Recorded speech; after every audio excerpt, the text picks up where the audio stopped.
Hey crew, welcome to the morning show where we discuss all things Magic the Gathering. Get your questions fired up. Let's have a great discussion this morning. And also, we do Decklist reviews. So if you got a 75 you'd like some feedback on, hey, submit it to us, and both myself and the coffee crew would love to give you that feedback. So brew up your cups of coffee. Let's brew up some Magic this morning. Welcome to Coffee and MTG for August, what is it, 27th? Oh god, this month is almost over.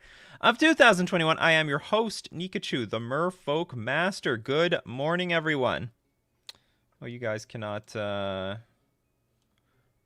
hear. Hold on. It's not a morning unless we hear the music. The wonderful, beautiful music, everyone. Good morning, Fraser. Good morning, Trevor. Just. Good morning, Gold Medals. James Gilberto. Gilberto. Good morning, Jacob. Ty Bell. The Amazing Wally. 6mm. Andrew. Marie Pokes. Kaya. Good morning. Good morning, Diago. And Ollie. Good morning, everyone.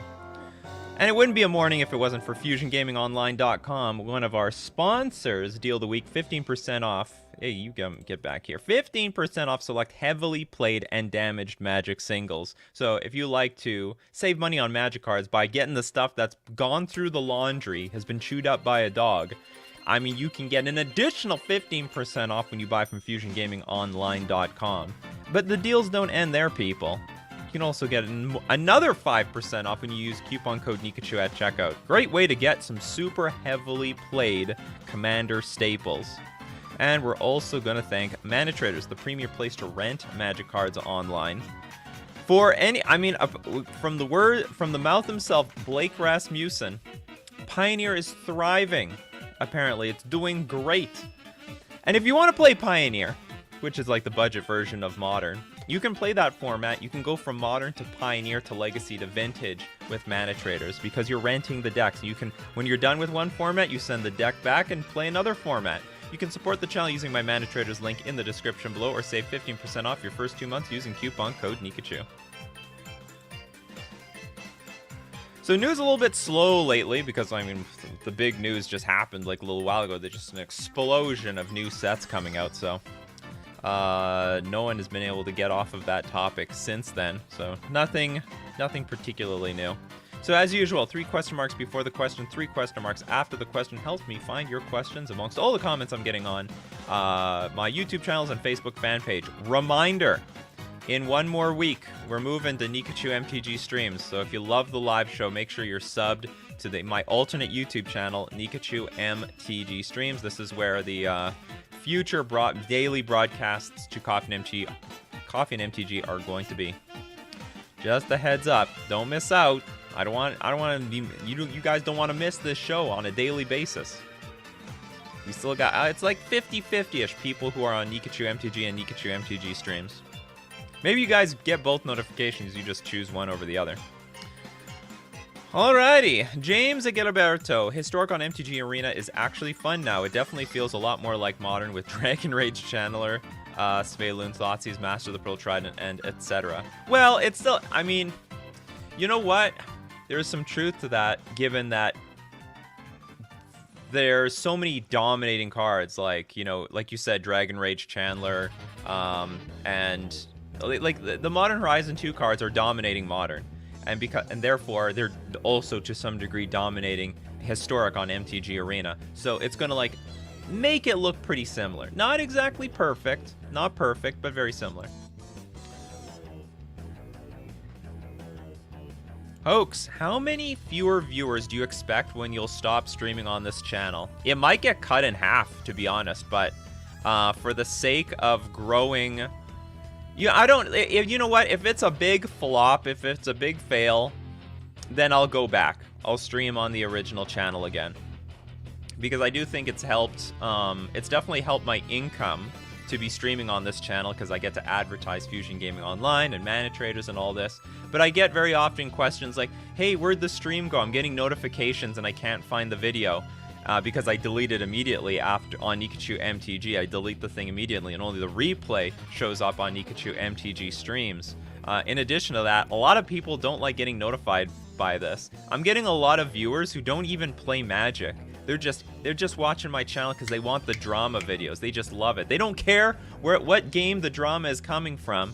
So I'm pushing away a lot of subscribers Even though subscribers don't really matter, I want that damn silver play button. So I'm making that sacrifice so I can increase viewership and subscribers on the main channel. And also people have their notifications off because they don't like getting notified for the daily stream. They're like, I just want the videos, so I'm gonna move it and see if the growth happens. If there's no growth, or if it was just a big mistake like moving to Twitch, I can go back. I'm flexible. I'm flexible. James Giliberto asks also, Shoreline Scout as a new one-drop merfolk for MTG Arena. Only with the power to conjure a tropical island, and +1/+0 is an island, or merfolk entered this... What?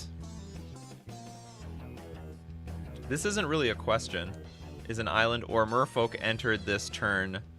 Thoughts? No, well, the card is good. I don't know if there's anything more specific beyond that. The card is very good. I would definitely play that thing. Did you play Jumpstart Historic? Not yet. I will this Sunday. We're going to play a good chunk of Historic. Did you already made your Historic Merfolk list? Sort of in my head. I'll figure it out on the day that I'm going to play Historic. Are you going to vlog your events again whenever you start playing events? Yes, I will. I don't know if they'll move on my main channel, but I'll definitely vlog events again.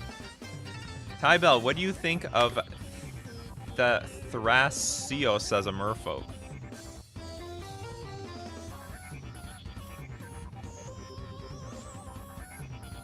What the hell is this? Thrasios? Maybe I got it wrong. Oh, 2 mana, 1/3, scry 1, reveal the top card of your library. If it's a land, put it onto the battlefield, tapped, otherwise draw a card, partner. As a merfolk, I mean, in Commander, it's okay. Sure, if you're in Simic Merfolk, why not play it? Because it does have the partner ability. But outside of that, like, if you're talking about, like, well, first off, it's not even modern legal. It's not legal in anything except Commander, so for that, it's fine. It's got synergy. But I can't play it in any it would, if I could play it in Legacy or Vintage, this would be completely underpowered and unplayable. It's only good because of Commander, because of the partner. Hey, it's free real estate. Why not have a partner? You can have 2 oh, but they have to both have partner. Awkward. Probably still worth it. The Matmatic. Is it me or are some other well-known content creators getting some inspiration from YouTube videos on cheating? Old MTG commercials. Well, the old... probably. I don't know about the MTG commercial one, because my video did not do very well, so I don't think they're copying me for that, but... like, copying is a very stupid term. I hate people saying, oh, this content creator is just copying another content creator. Please, we all copy from each other. There's no big deal here. But I think I've awoken a dragon when it comes to the, because like those cheating videos, like that's old news. They were super old. I mean, the Alex Bertoncini thing, that's like 10 years old. No one cares about that. But I was able to bring it back to life. And now Alex Bertoncini will be has been immortalized in my videos. But I proved that. I mean, it's a type of topic not everyone might want to touch. But I'm going to touch it. I don't mind making drama. I don't mind the drama videos. I like the drama videos. But anyway, it was just proof that you can take, like, really old content and, like, make it fresh again. What is old is new. What is old is new. And you all love it. And I've gained, like, 1 million new viewers because of it. And it seems to have... You know what was an interesting thing about those cheating videos? It's bringing back really old Magic players. One of the most common comments I got was something to the effect of, I haven't played Magic in 20 years. This is how it was before. I mean, I hated the cheating. Like, it brought, like, there's a bunch of really old Magic players that would get notified of this video. And it's bringing them back into the game. So even though the drama had to get their attention, it actually might be beneficial for Magic. Gets people riled up, though, that's for sure.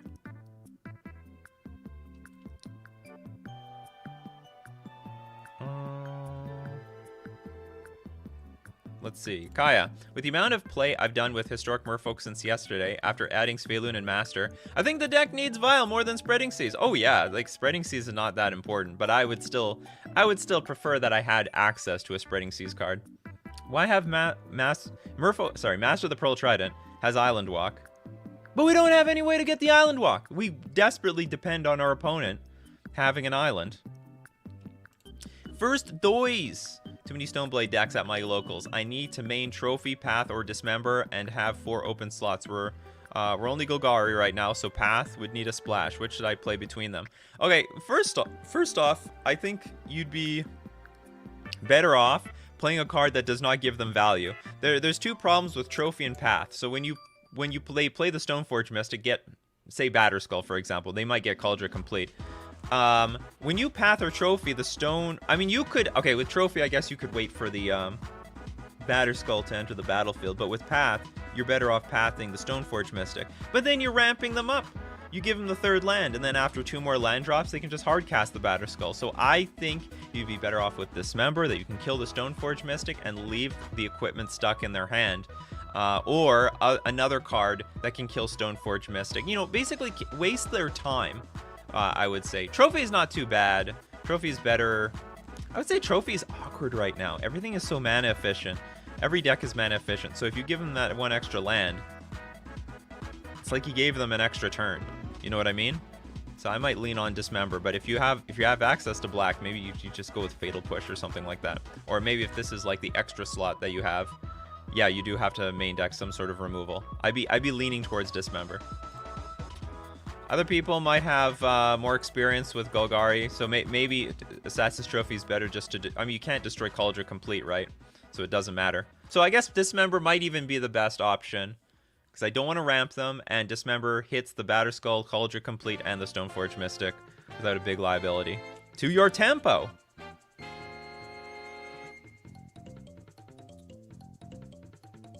That is correct. Okay, so...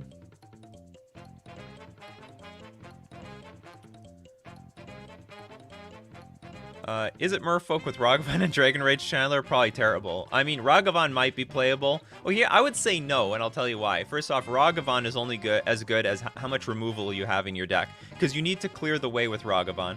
Like, Ragavan gets stone blocked by everything. Let's look at Ragavan. So, like, it's no surprise that every deck that plays Ragavan also plays, like, a boatload of removal. Because when you play Ragavan, your opponent plays, say, Tarmogoyf. You gotta kill that thing, because if you don't, Ragavan doesn't do anything. It's just a 1-mana 2/1 creature. Same thing with Dragon Rage Chandler. Like, this card...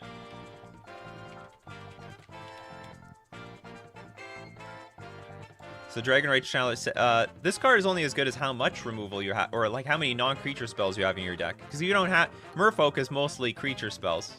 Or counter spells, which is awkward with this thing. Like, you can't force the Surveilling. You can't force the Delirium. So I would say no. Nombo. Confession time. I never turned the bell on. Yeah, I mean, and a lot of other people don't. According to my YouTube statistics, you guys have... I'm much lower... I am much lower on subscribers, on notifications, and bell notifications than, like, the average YouTuber.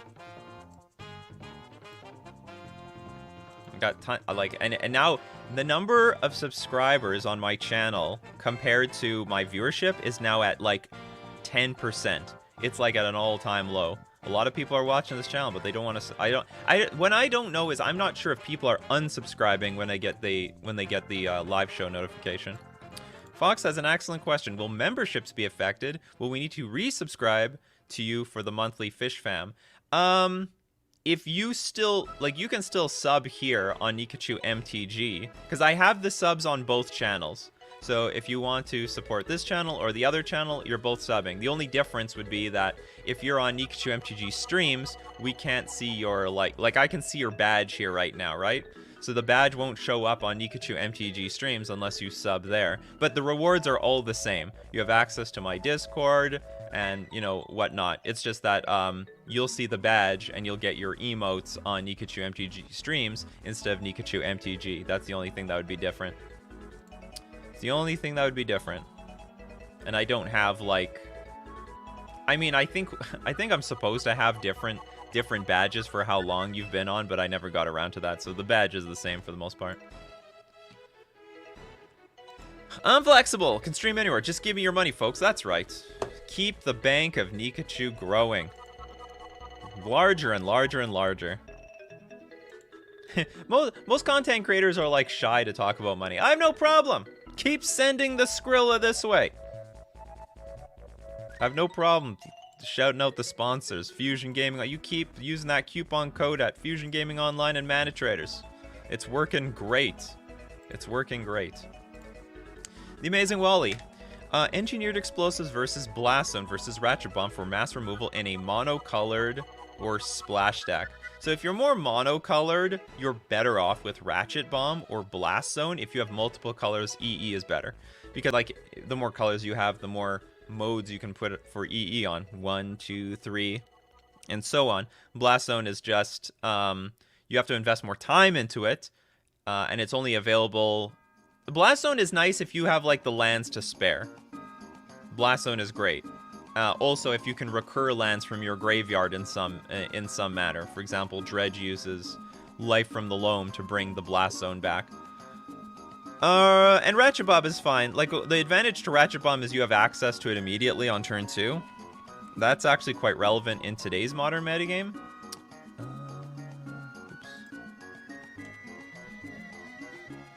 Because if you're against the Crashing Footfall decks or any decks playing a lot of tokens, you can just play Ratchet Bomb on 2, crack it, blow up everything that's 0 CMC, and away you go.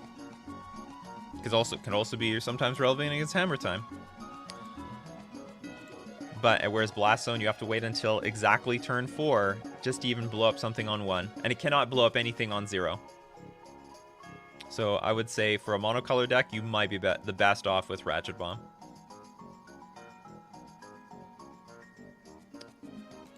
Jan Mayer, what do you think about modern Orzhov Reanimator? It's a deck. That's all I can say. It's a deck. It's a weird deck, but it's a deck. How much fish off cam are you playing nowadays? None. Absolutely none. Whatever you see on cam, that's basically how it is at the moment. Is Prismatic Ending the secret best card in Modern? Maybe. Like, maybe it is. It's hard. It's a very good card. You can make an argument that it's really Dragon Rage Chandler, but this is a very big game. This is a strong game changer. Gonna remind everyone that we're naysayers of this card. I try to make a big deal about that. I try to make a big deal of this in my spoiler, videos, and people are like, "This is nothing. Path to Exile is way better than this card. Like, this thing's at sorcery speed," they said. And like, there's so many cards you can't even exile with this. Oh, I mean, just screw off. I was hot on this card on day 1. I made a dedicated spoiler video for this when nobody gave a crap about this. I knew this was a game changer. I still think Thrasta is a game changer, except it hasn't been found yet. Thrasta, by the way, excellent spec. Let's go to mtgstocks.com. Not to change the topic, but like, a lot of people, the one spoiler video that I made that did not age well, it's aged like very spoiled milk, is Thrasta. People are claiming they can buy them for 40 cents. If you can get this thing for 40 cents, do it, people. Look for $2. This is a mythic with all these words on it. You don't think that this thing is going to be big? By the way, this is not financial advice, but I'm still confident in Thrasta. I don't own any Thrastas.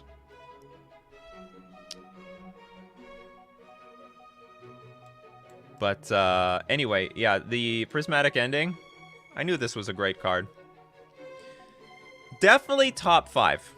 I mean, this is going to be with us for a very long time, this card. This card is going to be a big deal. It's going to shape archetypes, shape how we play against archetypes for a very long time. Because it deals with anything. It deals with literally anything.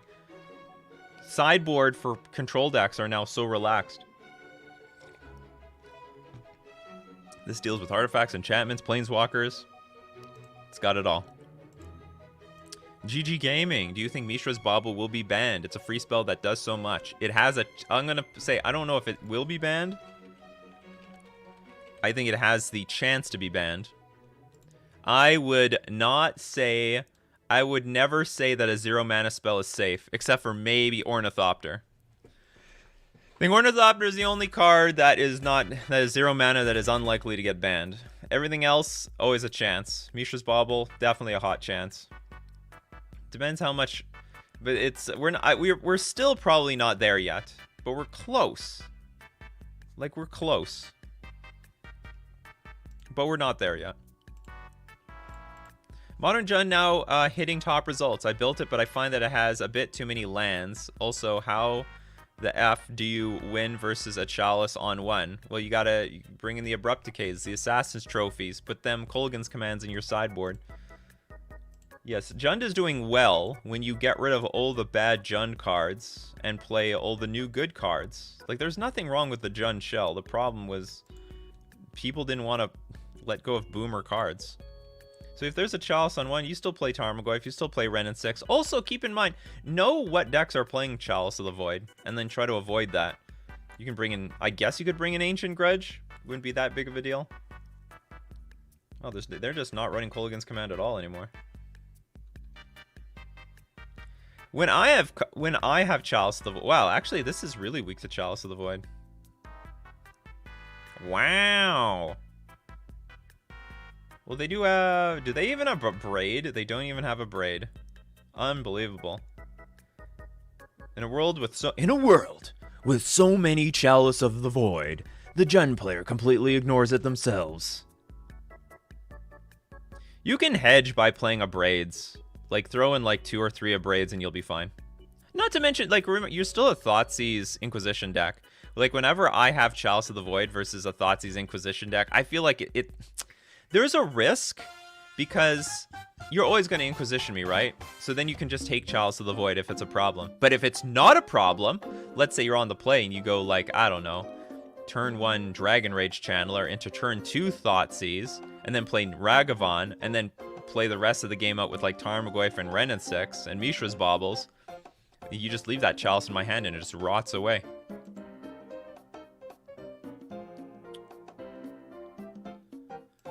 Thoughts about Davriel, the older one, in a budget 8-rack. Definitely playable. Davriel, hold on. What's the budget? The older one? I didn't know there was an older one. How old? Oh, that old. Not too old. Is this the same guy? This is with the... No one cared who I was until I put on the mask. Yeah, the old one is good for a budget. I think it's totally fine. Go for it. Have you ever thought about Realm Walker in your Simic Merfolk deck? I playtested it once and it did nothing. It did nothing. In fact, I was up against a control deck. I had 3 of these guys out and I did not put a single card from my library onto the battlefield, and I killed my opponent with just the Realm Walkers as a 3-mana 2/3 creature.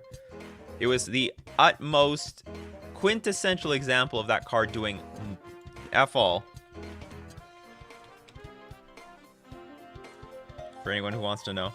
The problem is Merfolk doesn't have the mana available to like play creatures from the top of my library. It just doesn't.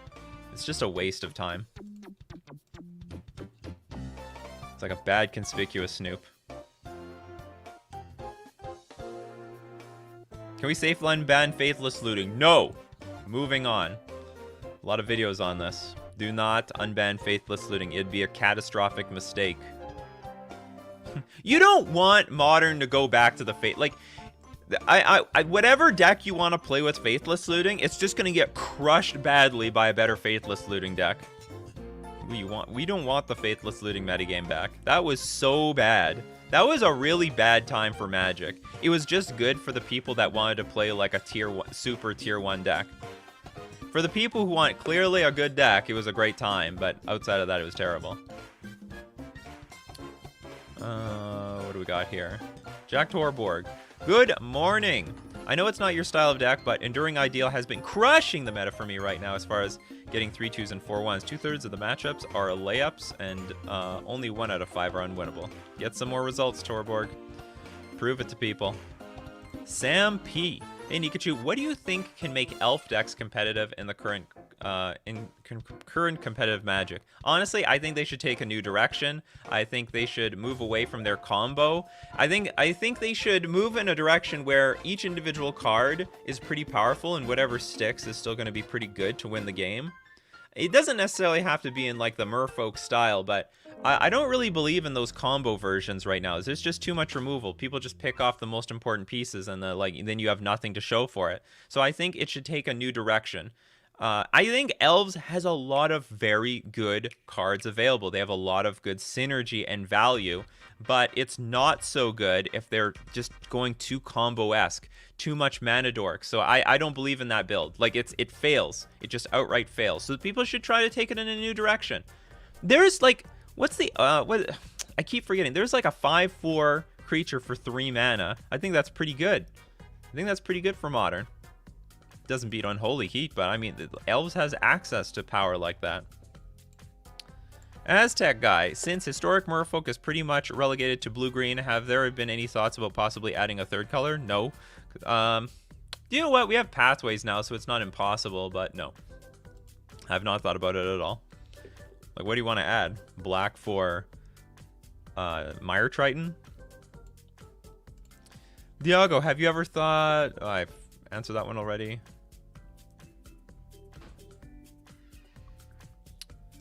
Danny, is Modern in a good place when Tron and Jund are well played? Yeah, depends on your opinion. There's a lot of people who hate Tron. They just absolutely hate Tron. People, they like quit Modern because of Tron.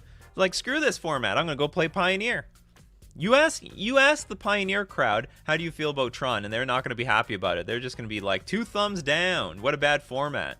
So when Jund is healthy, sure. I think it's, you could say like, hey, when mid-range is in a good spot, you know, Modern is in a good spot. And for the most part, Modern is in this sort of mid-rangey situation. It's not too fast. There are some fast decks out there.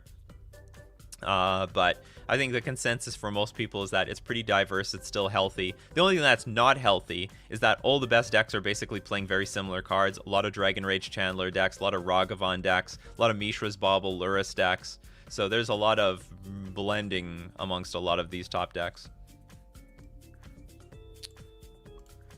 Richard White, I'm a Hardened Scales player in Modern and with Hardened Scales, now in Historic. Do you have any suggestions for substitute cards to replicate the spirit of the deck?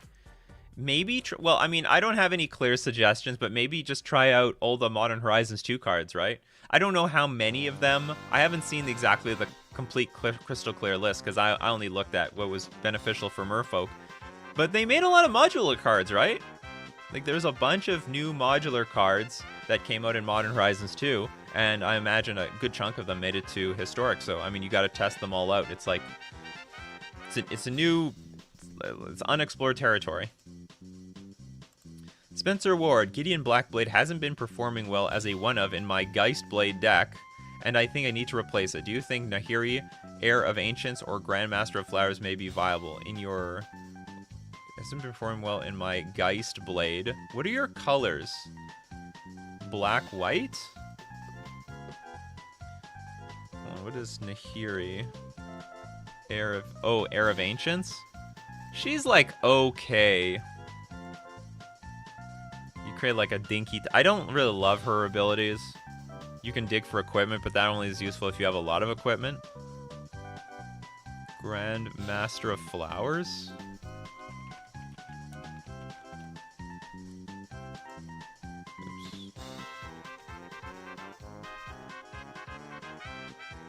As long as Grandmaster of Flowers has 7 or more loyalty counters on him, he's a 7/7 dragon. God. Creature with flying and indestructible. Target creature without first strike, double strike or vigilance can't attack or block until your next turn. Are these our only options? Can't you just play like, I don't know, something else? Anything? Can you just play like a regular Gideon? Choose your library on your graveyard for a card named Monk. Of the open hand, reveal it. Like, why are these our only options in your Geistblade deck? Maybe just play another Gideon. Like, I don't know. Gideon of the Trials. Just play some regular Gideon. I think this is better than all those other cards.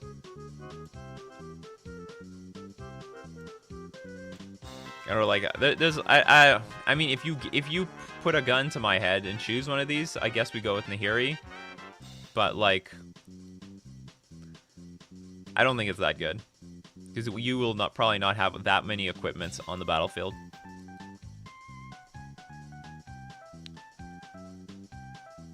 will we ever meet Mrs. Fish? Very unlikely. She doesn't like to be on camera. She doesn't want anything to do with this. Yeah, my family is boring. My parents don't want to be on camera. My brother doesn't want to be on camera. My wife doesn't want to be on camera. No one wants to be on camera. I'm the only one who wants to be on camera. I told her at 100,000 subscribers we're gonna have a face reveal, and she said no. Do you think do you run Benthic Biomancer / Wizard class and Thassa's Oracle combo in your commander deck? Hold on, Wizard class. I don't, but maybe I should. You have no maximum hand size when this class. The problem is this is very like mana absorbing. So if you got a play group that's I have more lethal ways of getting my Thassa's Oracle combo off. So if you've got a play group that's like really dirtily, because you have to spend what 1, 3, 5 mana on this thing, then it's probably viable. Keep in mind, you still need to. I mean, well, I guess you just draw. Yeah, I guess you just draw the card, right? You'll draw. You'll draw into your Thassa's Oracle, get rid of the rest of your deck, and boom, it's over. When you draw a card, put a +1/+1 counter on target creature you control. Yes, exactly. I don't run it. I think it's a little too mana intensive, but it works. It will work. Tim Plath, looking at getting into Modern. Paper, Magic the Gathering Online. Thanks. Well, I would suggest Magic the Gathering Online to start, just to see if you even like the format. And you can get into it pretty cheaply with Mana Traders, or any rental service for that matter. Where you can rent the decks and figure out exactly what you want to play. Like, you can just use this temporarily, not permanently. And then you get an idea of what to buy into for yourself, and then you can move to paper.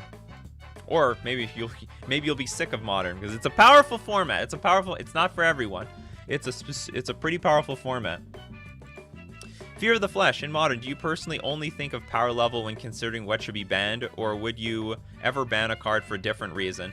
Honestly, I actually don't care about the power level of cards. There's tons of powerful cards in Modern. What's important to me is it suppressive? Are particular cards.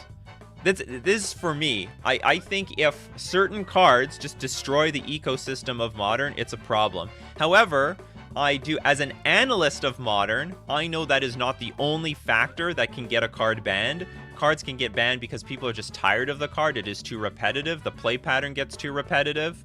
What are the reasons?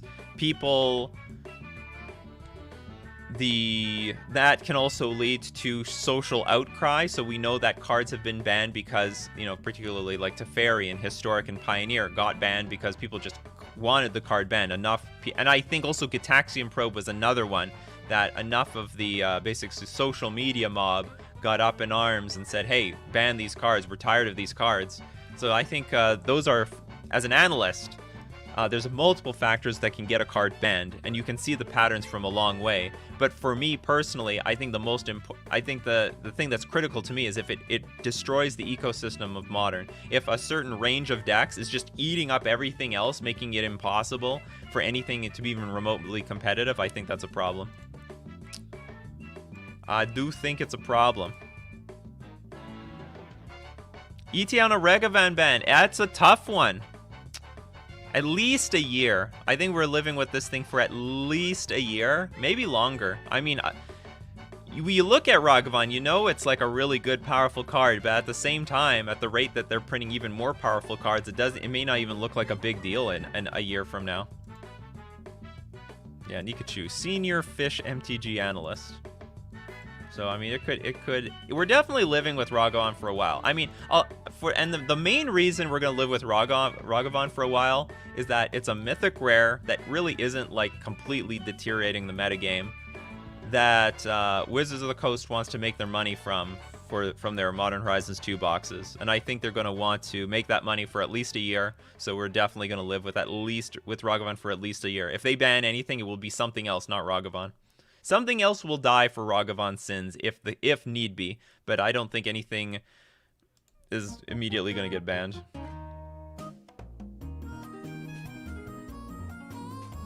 Ragavan will be banned once the next terror of the format emerges from Fire Design. Possible. Count Dracula, hey Nikachu, I'm a Merfolk player and I just can't beat Elementals in League. Any suggestions how to beat that deck? Lose. Just offer the hand and move on. It's a bad matchup. It's a terrible matchup. Your best bet is to beat them before they can even get their game going. So if you're playing Simic Merfolk and you have an adequate supply of 1-drops and you can try to be as aggro as possible and get a lot of lords out, you have a chance.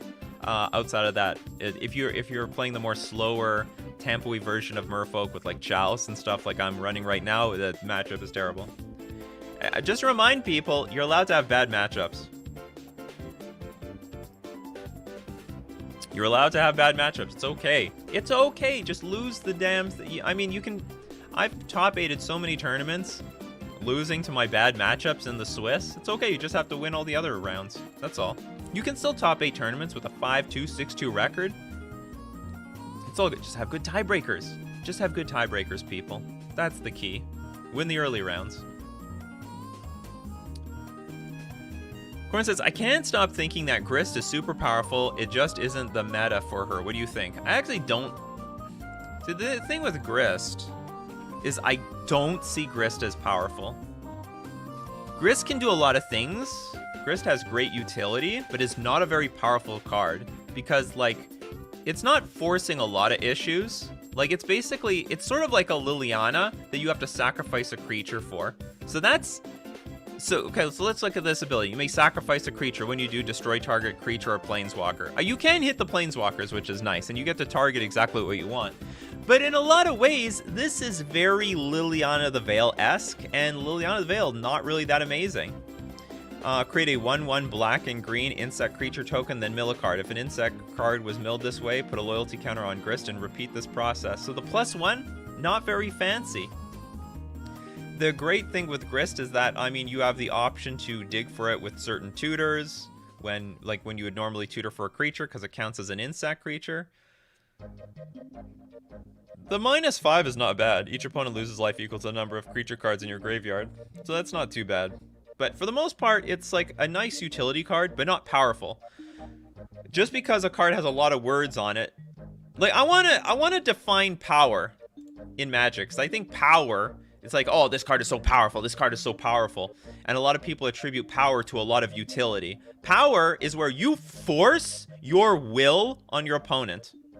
That is how I would define power. You force your will on your opponent. Primeval Titan is a powerful card because when it enters the battlefield, it can stabilize the board in a million ways by either gaining life or like dealing a bunch of damage to your opponent with Valakut the Molten Pinnacle triggers, or tutoring for another Primeval Titan, or double striking or killing on that very turn. That is a powerful card.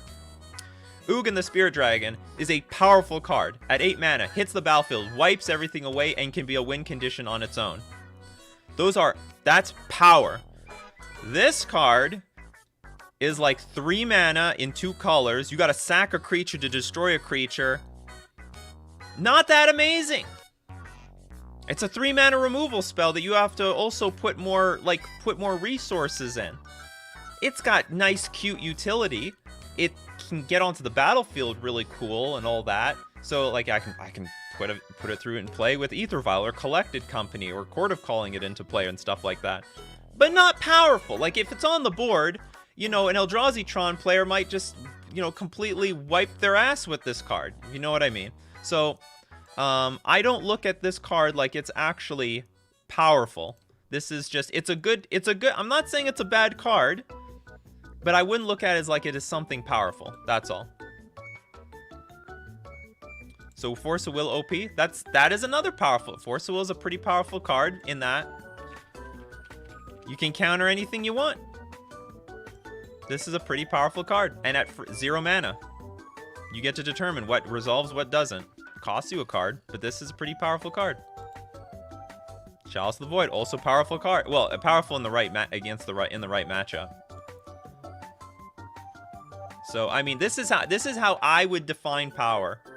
If this card, if you can force your will on the opponent, that is something that's powerful. Otherwise, it could be good utility. It has a lot of resources, but it's not necessarily a powerful card.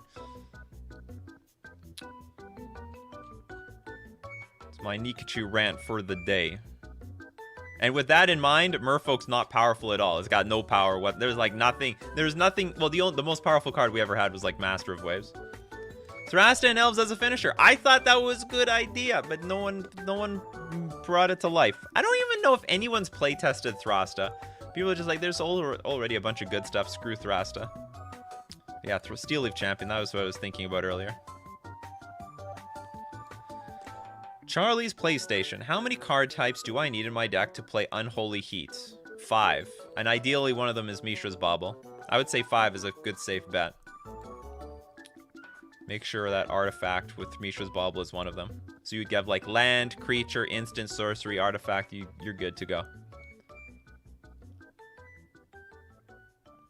Is Pioneer Merfolk a thing? No, it is not, unfortunately. We need one more Lord. They give us Reegery, they give us anything, it'll be good. I'll take anything, Wizards. What do you think about 8-rack in the meta? I mean, it's not a thing. I know, what's it, Spider Space tried to make an 8-rack deck using Urza's Saga, and actually took out the other 8-rack. Like, it's still 8-rack. It's got, like, the 4-rack, and then for Urza's Saga as the additional copies of the rack. And he did quite well with it. It was a black-red 8-rack deck. Again, we were talking about how 8-rack should splash a color. Why does it have to be mono-black? What is the point of that? So, let's look at his list, actually.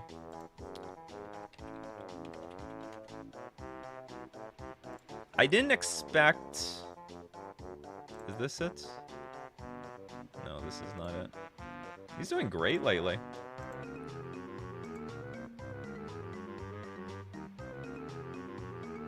Maybe I can't find it. Maybe it didn't. Maybe the list didn't get published. Because I'm not seeing it here. It was a black-red 8-rack deck. He went 5-0, but it doesn't look like it got published. We got a super chat from the Ace. Hey, Nikachu, your thoughts on Saprolings in Modern? Not for competitive, just locally. You can make... For like, local play, you can make anything work. I don't know what exactly is in this deck, but like as far as I'm concerned, your F&M, anything is possible so long as you build it properly. I mean, worst case scenario, you can take the shell of a deck that already works, gut 8 cards out of it, put Saprolings in, and boom, you've got a deck. Or maybe you could probably make a token deck, like a green-white token deck with Saprolings. That's probably your best bet. Tokens is not terrible. I think MTG single prices are outrageous and Wizards of the Coast needs to work on reprints, but they're not going to, are they? No, they aren't. That's not how they make the money. That's not how Big or Chris Big Cox gets a big paycheck. Got to keep the prices of those singles up so that price of the Modern Horizon boxes are up. People want to buy those boxes because the value of the cards inside are worth more than what the box is selling on the secondary market. That's the only way. They got to keep that cash flow moving. It's a win, and it's also a win for the stores. Local game stores also like that the prices are not super outrageously high, but relatively high. Good margins on those cards, and the turnover of cards are also good. I didn't think about it, but and I don't know for sure. But I'm pretty sure that bans and the shakeup of Modern helps local game stores big time, because that encourages people to keep buying new cards, move that money, get into new decks. Dr. Spectacula, when running a specific combo, Sorcerer's Wand / untap infinite combo in Historic, should you try to rush to get the combo out, or do you wait to protect your key cards with extra mana and hexproof? What is this? Sorcerer's Wand. I don't even know what this... I'm not familiar with the combo, sorry. Sorcerer's Wand? Specific combo. Infinite combo. Should you try to rush to get the combo out? What is this combo? This is... Equipped creature has tap. This creature deals 1 damage to target player or planeswalker. If this creature is a wizard, deals 2 damage to that player or planeswalker instead. Is there an infinite combo with this? What's the infinite combo?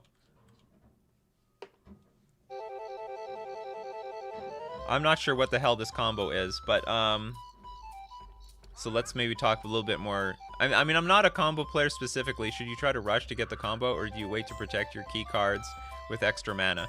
If you know your opponent can interact with you, just rush to get the combo out. If you know your opponent can interact with you, you're going to have to take it a little bit slower. Or bait your opponent with, like, alternate pieces, like other threats. Make them tap out and then go for your thing. I have no idea what this combo does, though. Yeah, maybe it's a... Well, like, even if it's a curiosity combo, like, how does it work? You tap, deal 1 damage, and then draw a card? So it all comes down to interaction. If you know your opponent has interaction, you got to play it slower, because otherwise you're going to play right into your opponent's hand. But if your opponent doesn't have interaction, just go for it. Just goldfish to a victory. Although I don't know what your combo is, to be honest. The Chief says, played 8-rack this week and deck felt really good. Favored versus monkey decks is big. Interesting. All right, maybe the 8-rack, maybe 8-rack. 8-rack built properly can come back. Like, I have nothing against 8-rack, but like people had this boomer mentality of 8-rack. But I don't. Did you play Spider Space's list? I know Spider Space shared his like League 5-0 list, but it's not showing up in the in any of his recent, like, I'm looking at his recent finishes. There's nothing here. We got nothing, unless this is mislabeled. No, it's not. Wow, where's the Death and Taxes Spider Space? What happened? What happened? Now you're just playing all the good Rakdos X decks.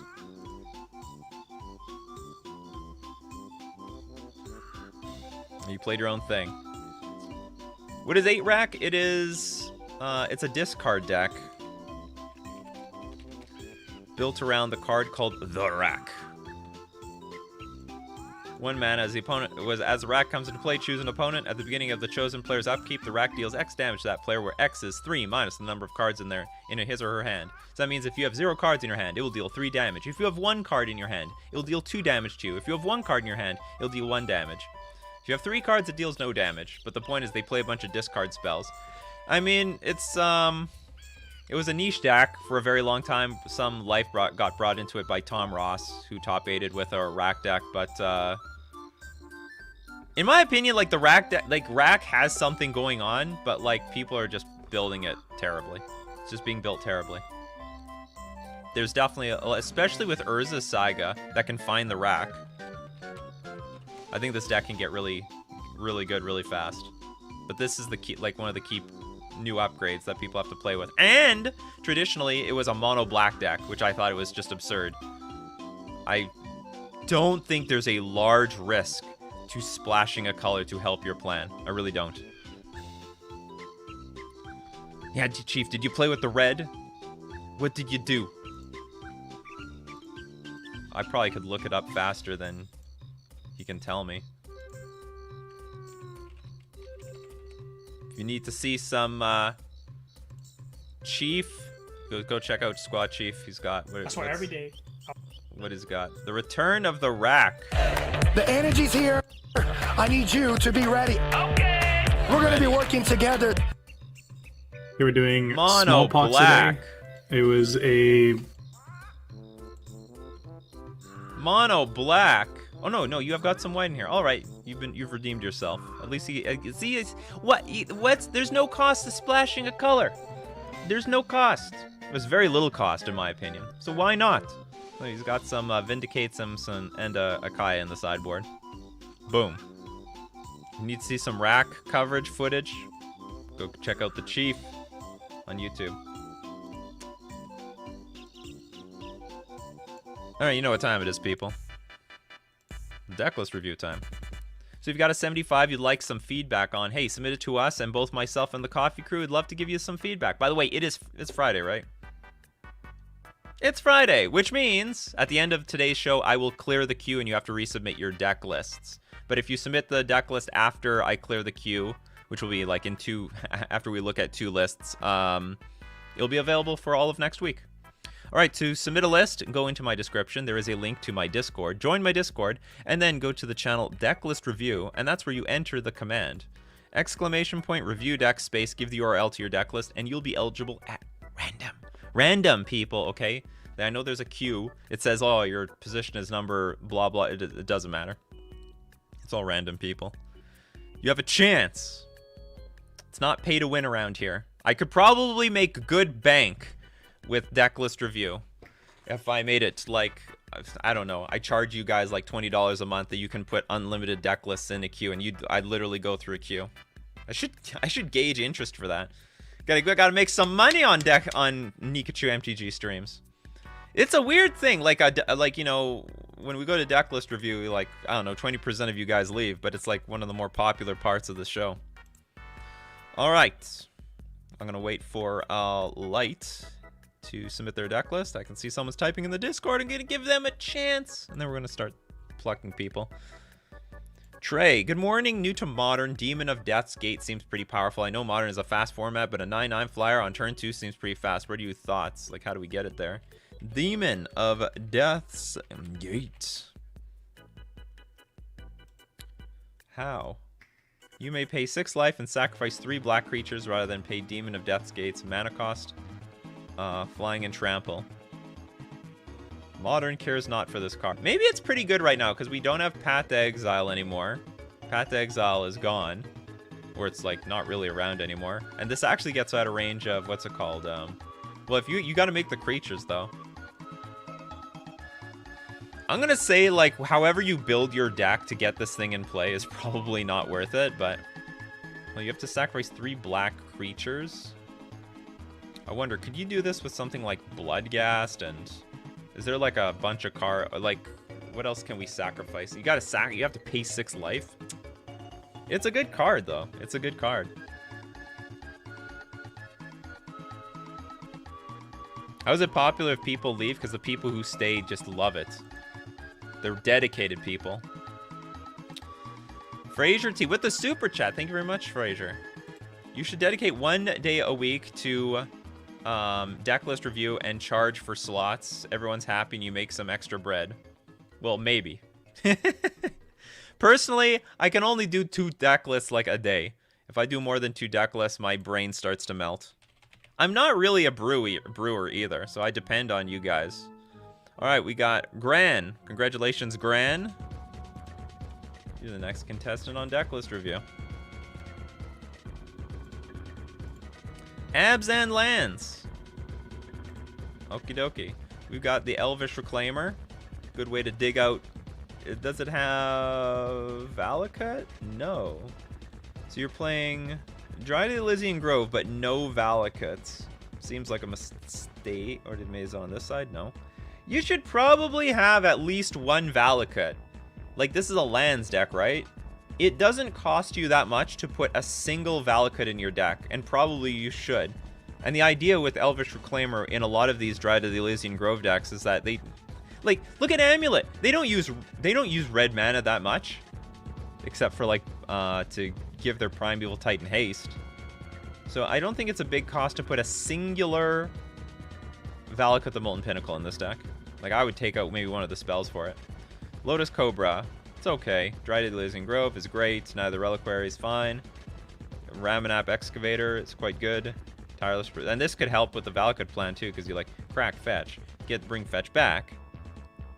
Tireless Provisionary, Dread Presence, Titania, Protector of Argoth. Enter the battlefield. Return target land card from your graveyard to the battlefield.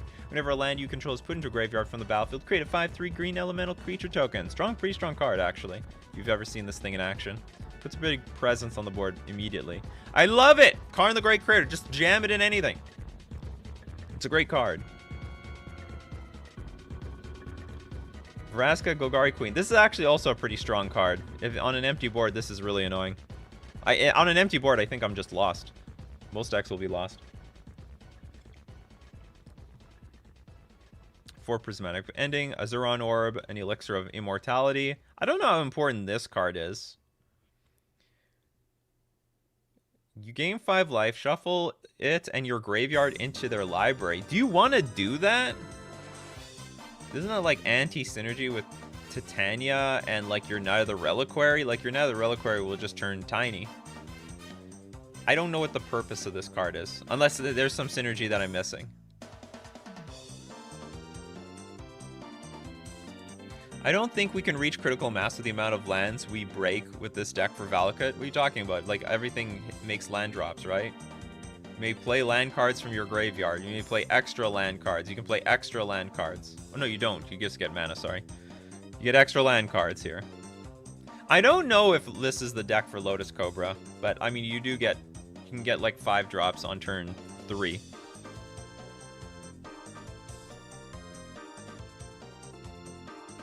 Always a fan of Life from the Loam. Elixir seems like anti-mill, maybe specific against the local game store, but it's not. I mean, if they mill this card over, then it's gone. It doesn't do anything. You're better off with just some random Eldrazi in your sideboard. It'll do more. It'll do better than this card, and you can't tutor it out either. So Kiori says maybe Azusa. Maybe Azusa over Lotus Cobra. This is a dubious card. It's not. But then again, we have nothing at 2. We have nothing at 2 mana, right? Actually, there is a problem here. Maybe we need Arbor Elf. Because we're so heavy on 3 drops, but we have no way of getting there. Sorry, was it? Sorry, no, not Arbor. Arboreal Grazer. I think actually we need this guy.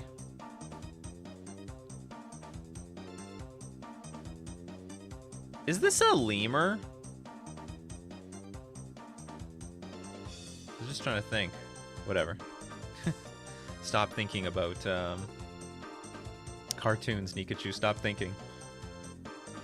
Do I think Urza's Saga will be banned in the near future? No, definitely not. Not a chance. A sloth? Oh yeah, I guess it's a sloth. Stupid sloth. Why does it even have reach? It can't even block a bird if it's flying over the tree. Doesn't Neither Reliquary need lands in your graveyard? Yeah, I know, exactly. Yeah, we can play Endurance for anti-mill. Tutor target. Oh, we can. Oh, yeah, you can tutor it with. Oh, yeah. Actually, I was saying it just earlier. Well, we can't tutor it. Yeah, of course we can tutor it. We can tutor it with Urza's Saga. Okay, it's earned its spot. Sure, we can play Zeron Orb. I think we need Grazer in this deck because your deck completely depends on 3 drops and 4 drops. Like 3 drop, 3 drop, 3 drop, 3 drop. You have no way of bridging it. Like, you have no way of ramping, really. You have very few ways of ramping. This Mutavault is also really out of place. This Mutavault should be your Valakut the Molten Pinnacle. Flagstones is fine. It gives you some way of ramping with Elvish Reclaimer. So, take out 2 Lotus Cobra and maybe... we need to take out 2 other things. Remember a Swamp in his balcony. You can draw a card, lose 1 life. It's quite a nice card, even though it might be a little fancy. I don't really want to take out anything. Remember a land enters the battlefield you control. Create a food token or a treasure token. You get to choose. That's sort of like ramp. Definitely, okay, definitely take out 2 Lotus Cobra at Arboreal Grazers so that you can ramp into your 3 drops and you'll get to your 4 drops faster. I don't think Corsair Crewfix is all that necessary once we've got like Dryad the Elysian Grove and the rest of these guys here. It's a good card, but not necessary. Bauble Traverse Package, it's going to cost too many card slots. I'm having trouble finding room for a Boreal Grazer.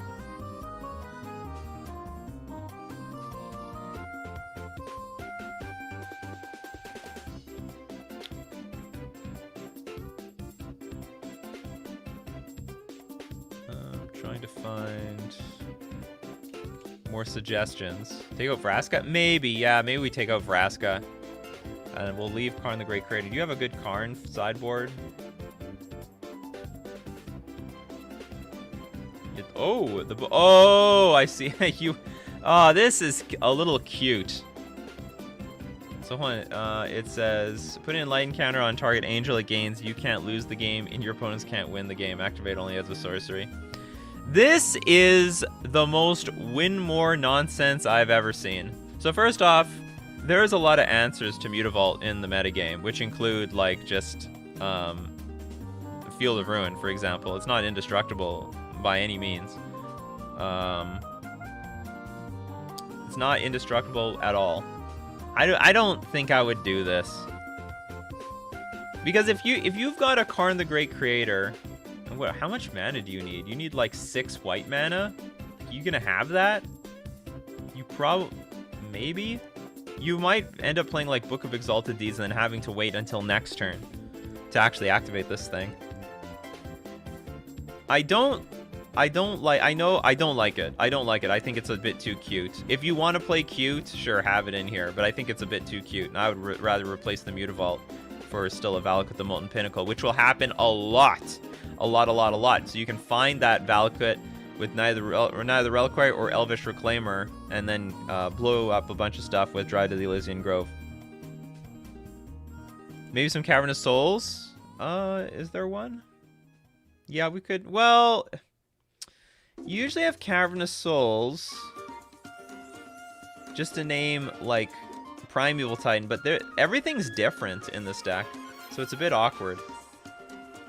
Everything is different.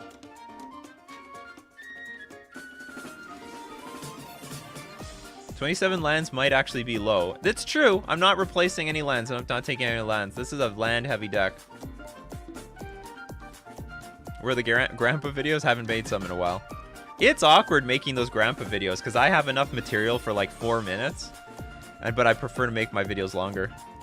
I might make Grandpa videos for like Twitter and stuff because it's a lot easier to make like, I don't know, a 30 to 1 minute skit. Only 2 Saga seem... Huh? Only 2 Saga targets seem sus? Yeah. But whatever. Well, whatever. It's not that big of a deal, I don't think. You're probably playing it to make the creatures. Selector of Souls. Platinum Angel effects always seem like I have no confidence in my deck skill in playing my deck kind of statement. No, it's more like, I would disagree. I would say people overestimate the effect of this. They're like, oh, this is going to win me the game. It's impossible. How will my opponent win? No, well, your opponent could just race you and kill you. Like, you're better off getting an Ensnaring Bridge before you get Book of Exalted Deeds. But if you get Ensnaring Bridge off and then play the Ensnaring Bridge, you probably have won if they can't deal with the Ensnaring Bridge. That's how I look at it. Like, I think it's just... Also, like, there's so much removal in Modern. You activate Mutavault. You target it with Book of Exalted Deeds. In response, they kill your Mutavault. Alright, GG. You just wasted a bunch of time.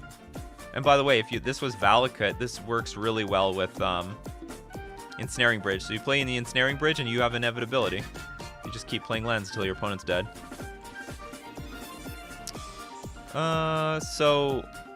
At least put a map in there. Oh yeah, that's an option. Maybe that's just what we do. Play a map instead of Elixir of Immortality. I don't really believe in this card. If you want... Okay, so we take out Book of Exalted Deeds. If you want, put Elixir of Immortality on the sideboard. It is usually in the sideboard anyway. Replace Mutavault with a Valakut.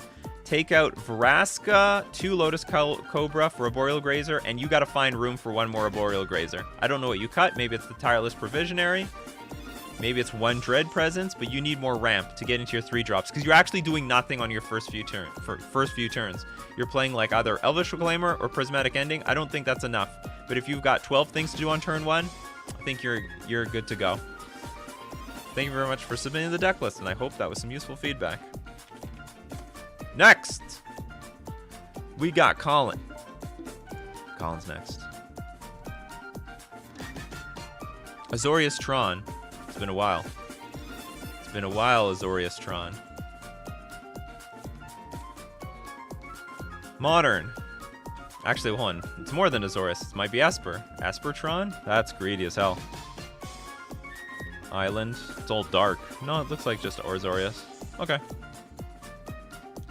Chromatic Star, Expedition Map, Mindslaver. So it's blue-white, but so it's like mono blue with a white splash. Sword of the Meek. Not infinite mana, but if you're playing Tron, you're probably going to get a lot of this stuff off. Condescend, Remand, Repeal, Thirst for Knowledge, Jin Gitaxius. Damn it, why is this the default picture that we see? This is stupid. It's something like, you know, at the end, it's like draw 7 cards, and at the end of every end step, your opponent loses 7 cards. What a stupid default picture to show up. Jin Gataxias Flash. At the beginning of your end step, draw 7 cards. When you like deck yourself, each opponent's maximum hand size is reduced by 7. Crazy. No idea. Thank you very much. Loves me. Platinum Angel. Again, this sort of card. Like, you're gonna do anything. They'll just kill this thing. Sundering Titan. That's a good one. See, I like Sundering Titan because it's a powerful card. You enter the battlefield, blow up your opponent's lands, make it harder for your opponent to cast spells. Tribute Mage. You search your library for an artifact card with mana value 2. Reveal that card, put it to your hand. I don't know about this one. Your creatures are... Hey, look, it's Azorius Tron. It is. So everything is good except your creatures. Like, your creatures are terrible. Maybe this one's okay, because what is the idea? You can get Sword of the Meek and Thopter Foundry, so that's some good tutoring. I don't believe in Platinum Angel or Jin Gataxias, though.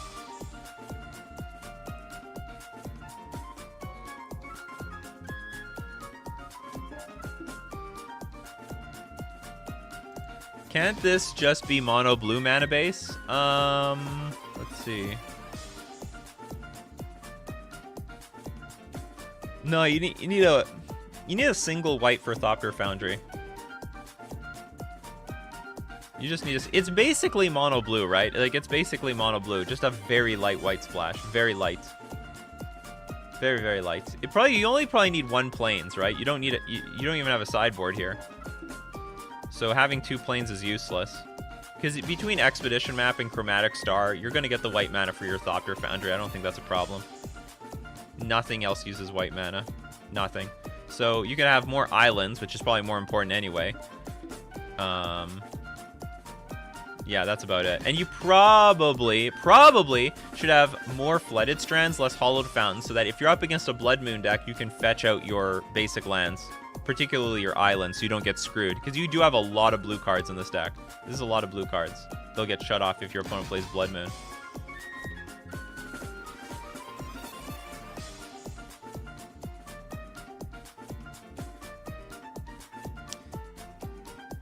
At least Platinum Empyrean doesn't die to Unholy Heat.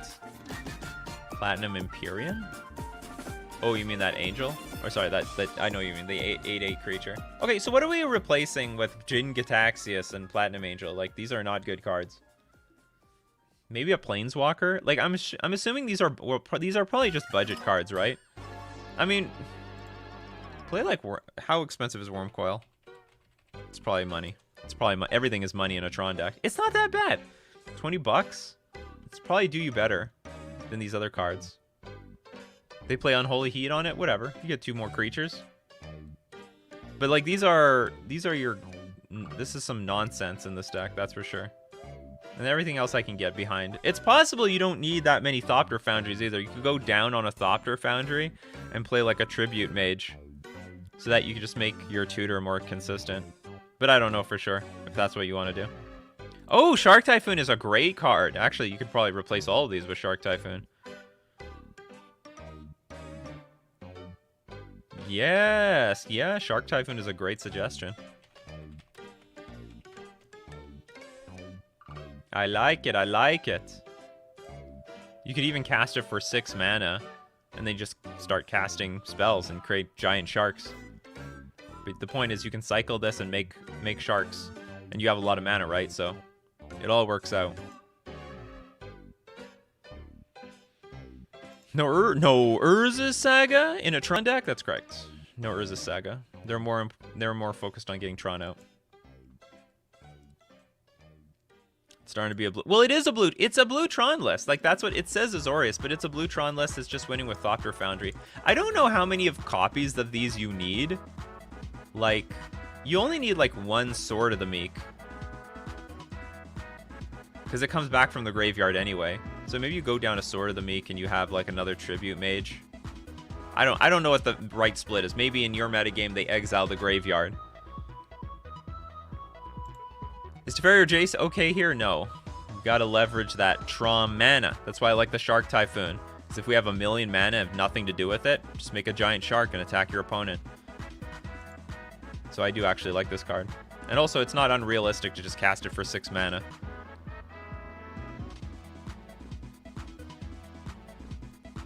This deck is all in on the combo. Jin to find it, and oh, I see. They want to play Jin Gitaxias, then draw their entire deck and not lose.